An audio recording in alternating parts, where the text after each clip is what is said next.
In this video, I'm going to show you the common mistakes most chess players are making. I'm going to be playing players from 300 to 1800, and I'm going to show you guys at each level what players are doing wrong. Anyway, let's jump into it. Let's play some chess.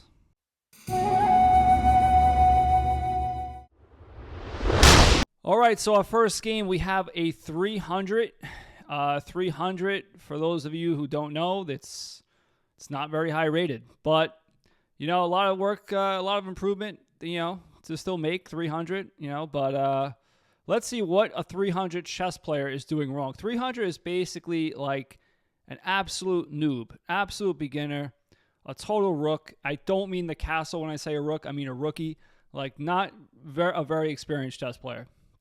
So, all right, so how do I play against the 300? I play the same way as if I was playing a 2300. I don't rush forward and try to beat him and try to bully him around. I just try to play the best moves. As you see, I'm developing my pieces. I castled, and now I'm playing for the center. So my opponent here takes, which is fine. I take back, and now I have a nice center, and I'm attacking his bishop. Now at 300, you really never know what you're going to get. He could play something like this and give up the bishop. I was expecting anything. But he actually saw it and moved out of the way and attacked my knight. Not attacked my knight, but put pressure on my knight. But my knight's defended by my pawn, so that's fine. He actually doesn't make really bad mistakes here, what a 300 normally would. It actually kind of makes small little mistakes along the way that all of a sudden add up to a hard position to play, which then leads to big mistakes. And you're going to see that's the theme of a lot of the games in this video. Okay, so first of all, he takes a knight with his bishop for no reason. Unless you have a good reason, do not trade bishops for knights.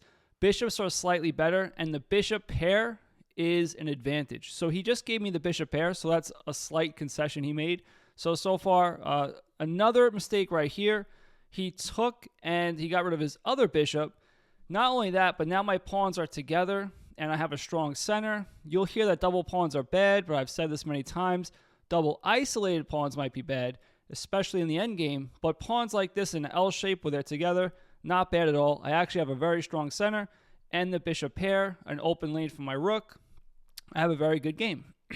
Okay, so right here, I just develop and defend. So I'm developing all my pieces. Again, nothing fancy. I'm not doing anything different because I'm playing to 300. Now he's attacking this pawn. Now he has two attackers on this pawn. I have one defender on it. I really can't add another defender on it, so I just take the pawn here. And after he takes back, I don't want to lose the bishop pair, as I was saying before. So I just pivot my bishop back and just let it chill out there for a little while. Okay, he brings his knight back into the center of the board, back into the action, which is good. Very, very good move. And I play rook b8, just simply attacking the pawn. And here's where the big mistake happens. So he made a couple little mistakes, but he's still in the game. But I tell my students this too. When you're attacking b2, you don't really want to play b3. You want to try to play rook b1, especially if there's a dark square bishop on this diagonal and your rook is still in the corner. Because what happens is he defends like this, and now he just automatically gave himself a losing position. So already now, I just have an open diagonal for my bishop, and it's going to be really hard to play it. He winds up blundering a piece here, but it's hard to hold on to material here. So now I just play queen c5, and now I'm attacking this knight twice. If the knight doesn't go to the right square, he'll just lose this knight. He should just come back here and defend. And actually, he can't even do that at this point because he'll lose his knight. What should he do? Oh, knight c to e2 he should play.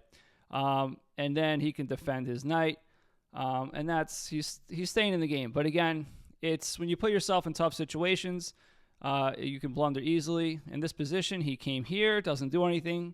He just dropped a knight. And then I'll just show you how I finished up this game. I mean, again, he just dropped another knight here, so he's not really paying attention. He has tunnel vision, so he's seeing what he's going to do. He's forking my bishop and rook, but he doesn't see that I can take his knight. So there you go. And now he trades rooks when he's down material. That's not good. But at this point, this game is over. And here, I just took the rook. And now all I have to do is just play rook e2 here, and he can never come out. His king can never come out. All I have to do is play 1, 2, 3, 4 moves. I queen or rook, and that's checkmate, and that's it. So not too bad from the 300 player. He actually kind of made more of a strategic mistake at some point, which led to one blunder, which led to another blunder. So that's just an easy rule to remember. Try to play rook b1 if you're protecting on b2. All right, let's go to the next game. The next game is a 600 player. So let's see if there's really a difference between a 600 and a 300. Honestly, I really don't think there's much of a difference, but I think they're both making such big mistakes that you pretty much win the game the same way. But, okay. So here I just defend my pawn again and let my bishop come out.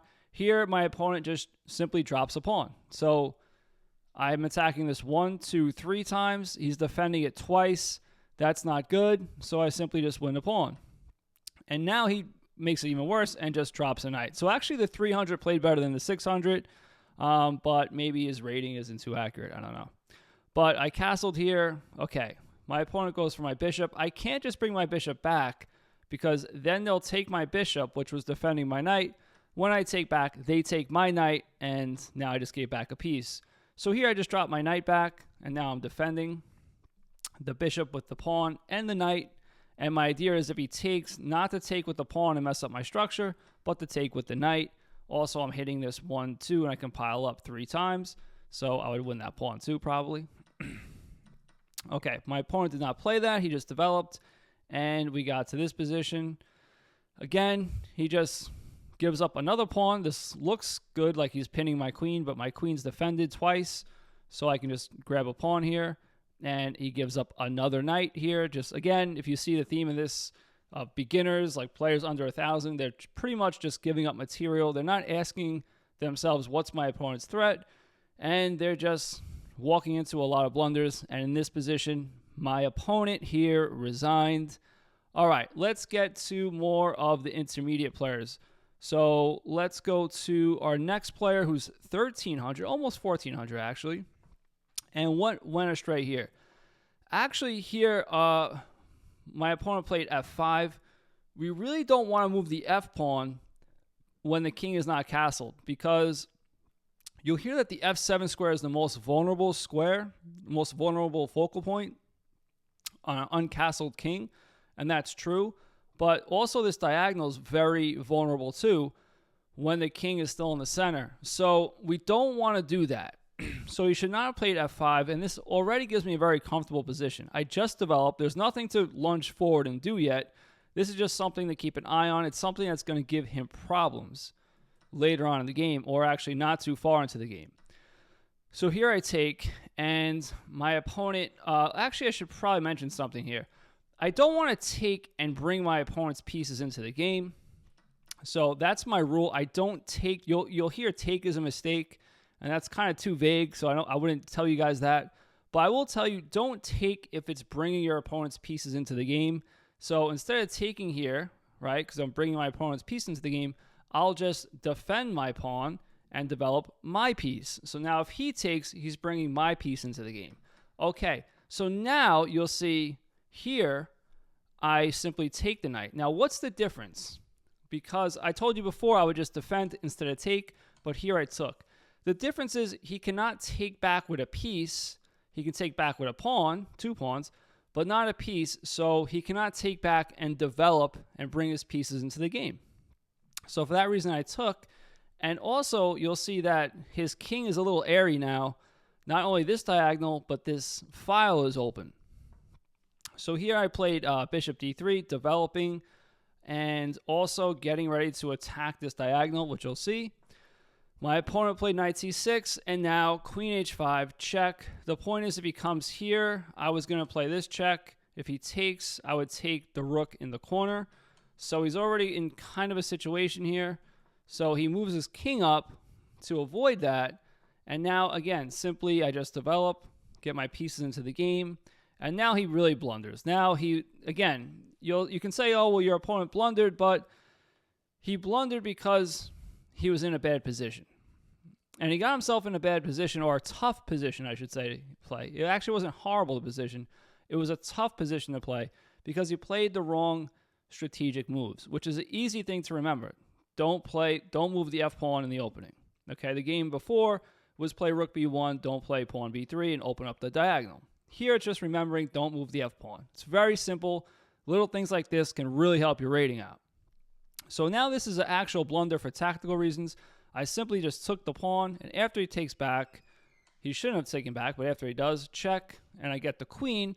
However, I didn't even get the queen because he moved into what here? Checkmate. So my opponent lost quickly that game due to the fact that he played f5, which made it a tough position for him. He put himself in a tough position, and when you're in tough positions, you tend to blunder, and that's what happened in this game. All right, our next game is a 1500, and the 1500 plays the Scandinavian defense. Even though he's from France, he played the Scandinavian defense. So how is this game going to go? How does a 1500 handle a chess position, or this particular chess position, the Scandinavian? Do they know their openings? Well, let's see. So far, so good. So far, he's playing the opening very well, but it's only 3 moves into the opening, so we'll see. And right here, I'm just developing. And now I set up the very typical threat in the Scandinavian. Because the queen's on a5, the queen usually goes to a5 or d8, but a5 is more common. We'll play bishop d2, setting up a discovery. Now, he plays c6, which is correct. The point of c6 is now the queen has an escape route. If I do decide to hit the queen via the discovery, the aforementioned discovery, they can just come back to c7. They can come back to d8. They can do whatever they want. Again, we're going to learn a pretty easy lesson here in this game. So after c6, I don't have a good discovery yet. So if I don't have a good discovery, I don't use it. I keep it in my pocket. It's like an ace in the hole. So I play queen e2, and now he plays knight d7. First of all, you really don't want your knight on d7 in the Scandinavian like this, or well, it depends. But what he plays afterwards, you really don't want your knight on d7. I'm going to show you what I mean. So I castle here, and now my opponent should just get his queen out of the way, out of this this discovered attack, but instead he plays bishop d6. And now he actually blunders, and here, pause your videos and try to see what white should do here to win a piece. So now you'll see why the knight is not good here, and the bishop is not good. See, the bishop looks very natural to put the bishop on d6, but because the knight's on d7, it doesn't work, and I'll show you why. The bishop is not defended. So, and we have a discovered attack on the queen. So first I saw maybe this might work. Attacking the bishop and the queen. And if they take my knight, obviously, I take the queen and win the game.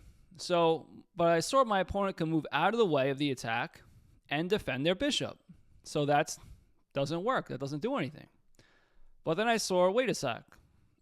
Is there a way I can move my knight, which would attack the queen, attack the bishop, and take away this c7 square, the only square that the queen could guard the bishop from? And here, if you think about it like that, the move is not hard to find. Knight b5, and now I'm attacking the queen and the bishop. There's no way the queen could protect the bishop. Here, my opponent just sacked the bishop because he was going to lose it anyway. But, and here I took with the knight. I didn't want to take with the king because when you lose your h-pawn, this pin is very annoying because I have nothing to kick out the bishop with. So I took with the knight, and now my opponent just came back. I threw in a check, and my opponent here resigned because not only is he down a piece, if he comes up here, I win another piece because he can't take back. And if he just comes over here, I just trade down material, bust open his pawns. I'm up a whole piece. It's a pretty hopeless position. So if you're playing the Scandinavian, if you're a Scandinavian player or just playing around with it, take note of that position because everything else was very standard from his point of view, the black side. You just don't want to put your knight on d7 and your bishop on d6 when you're still in the discovered attack. So something just to think about there. All right, let's go to the next player. The next player is a 1700. So what mistakes does a 1700 player make? A 1700 could very well be better than most, maybe 80 to 90% of the people watching this video. I don't know, but it's definitely well above the average chess rating. So what happens here? So far, we're just developing. This is the 4 knights opening, Italian game, whatever you want to call it. Usually the bishop's on c5, but the bishop's on e7 here. Okay.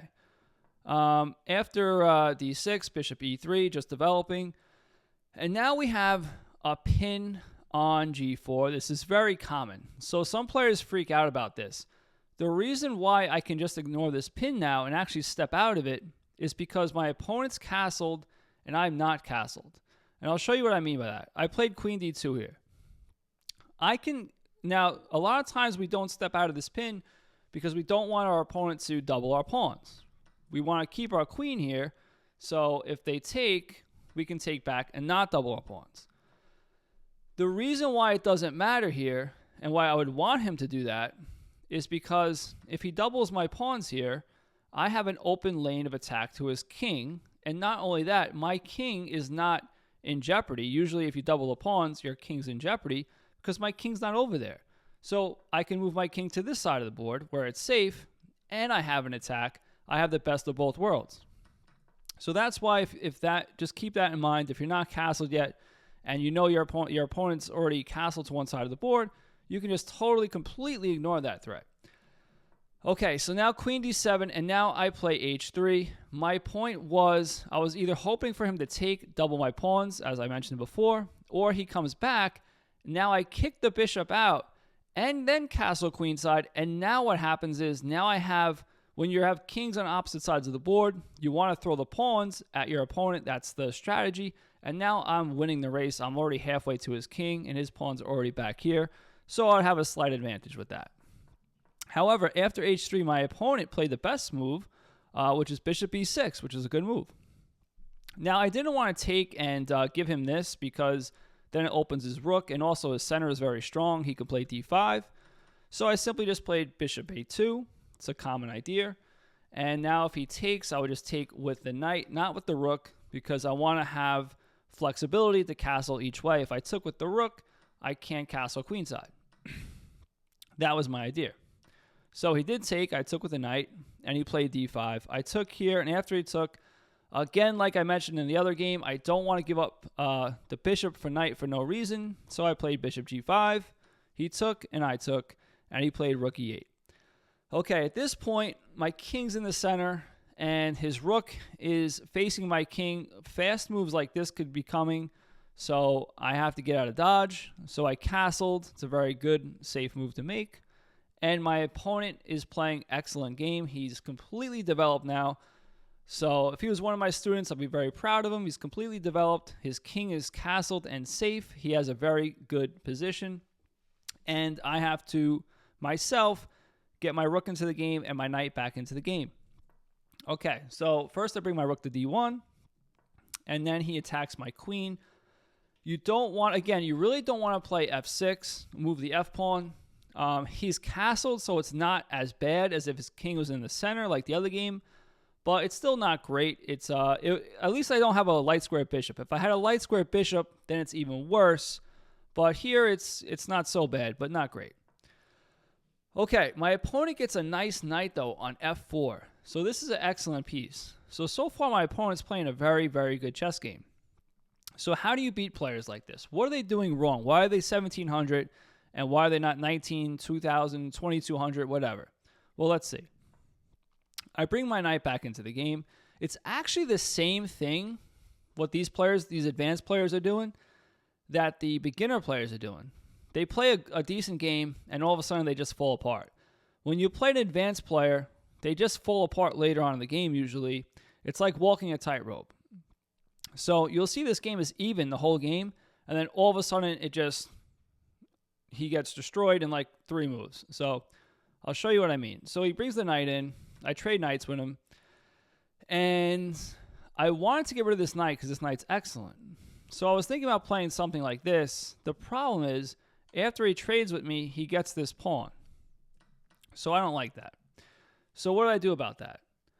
I simply kicked his queen out of the position. So now his queen has to move, which it did, and now it's no longer attacking from here. It actually is attacking from here, though. So what do I do now? No need to rush. I just play b5, b4, and now my pawn is defended.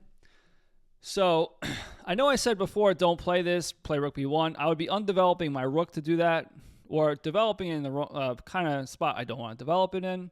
Also, he doesn't have a dark square bishop, so it's completely different. Okay, so now my opponent's attacking my knight, and you'll see that this knight's coming here with check, hitting my queen. My rook's also here right now, but it's just something to keep in mind. So here I just move my rook away and attack the queen again. The queen moved back to b6, and then I move my rook here. So why did I move my rook to e1? You'll notice I'm not doing anything spectacular in any of these games. I'm just making common sense moves. So if my knight wasn't here, like let's say my knight goes away somewhere and wants to get into the game, I would lose my queen. So I don't want that. So I want another defender of this square, and I also want to activate my rook. So that move does two things. And now my knight can get into the game, and my knight winds up being the hero of this game, and pretty quickly actually. So now my opponent plays a6. Not really sure why, but that's what he played. And now I played knight e4. And this is where my opponent blundered, and at this level sometimes this happens. He's actually defending this threat of knight takes f6. He's pinned with my queen, so he can't take with the pawn, but his queen's defending, so he's fine. So because his queen's defending and he's fine, it gave him a sense of false security, I guess, and he played c6, which absolutely undefends his position. Now there's nothing defending this, and now I hit him with knight f6. Now it gets worse from here because it looks like I get a pawn and the exchange, but I actually get even more because after he moves his king, I take the rook. And now pause your videos, see what I played here. This is just tactics 101. Always look for forcing moves. I played rook f4, and the point is I'm winning another piece if he takes back, which is what he did. I throw in a check, and now his king cannot defend his rook. So his king has to move away. I win the rook, and my opponent resigned this game. All right, last but not least, we have an 1800 player. So let's see how he did. I also have the black pieces in this game. And I played the semi-Slav. That's what I play. That's my main response to the Queen's Gambit. And my opponent here is playing fine, which I would expect him to. 1800's a very advanced player. Better than probably 90 to 95% of chess players out there. Probably even more than that. So little things here. So what do you notice? I don't take his pawn and let his bishop develop in one move. I actually hold off on that move. I develop first and then wait for his bishop to develop. Then I take the pawn. I know, very petty, but these tempo gaining moves are very important. So it takes him two moves to get here. So it is a difference. All right, so queen c2, just developing. I put pressure on his bishop, just asking his bishop where he's going. And unlike the other players that are very easy to give up the bishop pair, you'll notice that the 1800 player doesn't do that. He's like, no, I'm not giving up my bishop pair. I'm going to keep my bishop pair, and now my bishop's on a good diagonal. I'm like, cool, you're a good player. So here I play a6. This is a common theme in the semi-Slav because what happens is I want to put my bishop on b7. Now, what does that have to do with a6? It guards this square. So let's say I didn't do that. Let's say I just played this move, and he moved back, and now I played this. It's hard to get this move in, c5, without dropping this pawn. So I'd have to play this eventually anyway. So that's why I played a6. And after my opponent castled, before I do that, now that my opponent's castled, I don't have to worry about open rooks to my king or anything. I have no qualms about opening the h-file. What do I mean by that? Well, I saw this move before, but I didn't like it, but now I like it. So he doesn't give me the bishop pair like the other players, but I take the bishop pair from him. He doesn't see, he missed a slight little tactic here. I play knight h5, and now his bishop is actually trapped. It can't go anywhere, so it has to go back here, and then I take, and I got the bishop pair, and after he takes back, He actually opened up the rook. Usually you take with the h-pawn, but he opens up the rook here. He wants to get some play, so that's okay. Now, why didn't I do it the move before? If I do it the move before, he's not castled. So similar to the last game. Then he goes back here. He takes with the h-pawn, and now I have a rook aimed at my king, so I don't want to do that. So that's why I waited for him to castle before I deployed this. And now he opens up the f rook, but it's not the same, doesn't pack the same punch as an open h file. Okay, now I just play b5 and c5. And now my point is just I'm striking in the center, taking more space, and getting my bishop ready to go to b7, where it'll be on an open diagonal. So we have a trade there on c5. I could probably just take the bishop here, and that's a good move. And I maybe should have done that, but I played bishop b7 here. It's another fine move. Okay, so he develops and attacks my queen. Notice how the 1800 also castles and develops all their pieces. Crazy, right? So he's developing into the center and with tempo attacking my queen. It's an excellent move. So I move my queen out of the way. He trades bishops with me and plays knight e5, threatening to put his rook here at some point, hitting my queen and bishop. Now my knight is here. However, my knight can easily go away with pawn b4. So if I play a random move, we have like, let's say, well, I can't play that anyway. Let's say I play a random move like this or whatever. We have b4 hitting my knight, and if my knight moves away, then this is coming, and that's very annoying. I have to find tricks here, and it's not a great situation.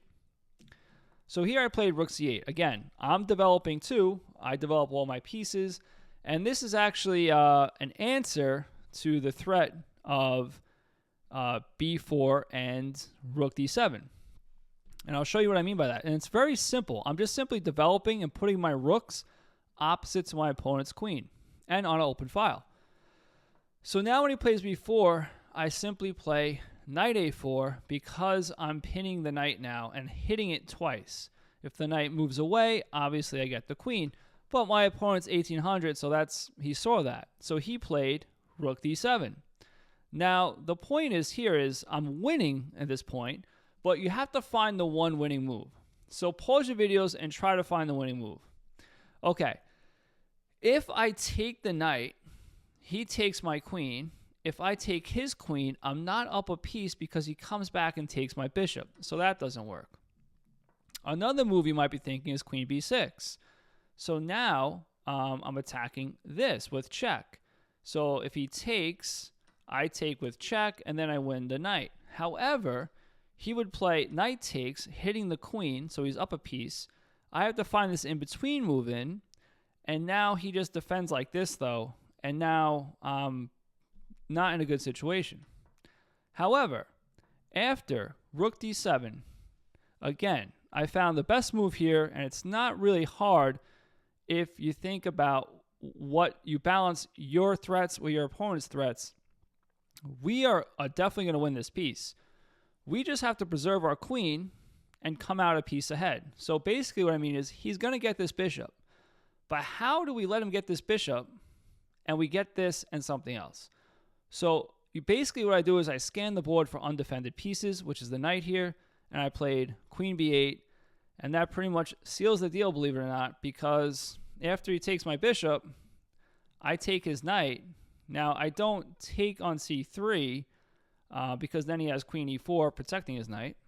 I just simply take the knight, and this piece can't move, so now I have 3 attackers on this. And it's also good to know that, you have to have 3, you have to match your opponent's attackers. If I have 3 defenders, attackers on a piece, he has to have 3 or more defenders on that piece.